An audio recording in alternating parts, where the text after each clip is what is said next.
Social మీడియాలో entry ఇచ్చారు మాజీ సీఎం కేసీఆర్. ఎంట్రీ ఇస్తూనే విద్యుత్ కోతలపై ప్రభుత్వాన్ని ప్రశ్నిస్తూ ఎక్స్ లో పోస్ట్ చేశారు. మహబూబ్ నగర్ లో శ్రీనివాస్ గౌడ్ ఇంటికి వెళ్లారు కేసీఆర్. భోజనం చేస్తుండగా 2 సార్లు కరెంట్ పోయిందన్నారు. సీఎం డీసీఎం మాత్రం రోజు కరెంట్ పై ఓదరగొడుతున్నారన్నారు కేసీఆర్. ప్రతి చోట రోజు 10 సార్లకు పైనే కరెంట్ పోతుందన్నారు.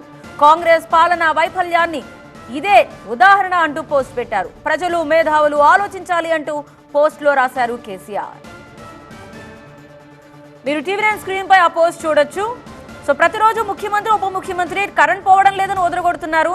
నాతో పాటు ఉన్న మాజీ శాసనసభ్యులు వారి నియోజకవర్గాల్లో రోజుకు 10 సార్లు కరెంట్ పోతుందంటూ ఈ సందర్భంగా చెప్పారు. సో రాష్ట్రాన్ని పాలిస్తున్న కాంగ్రెస్ పార్టీ పరిపాలనా వైఫల్యం ఏ రకంగా ఉంది ఇదే నిదర్శనంగా తీసుకోవచ్చని చెప్పారు.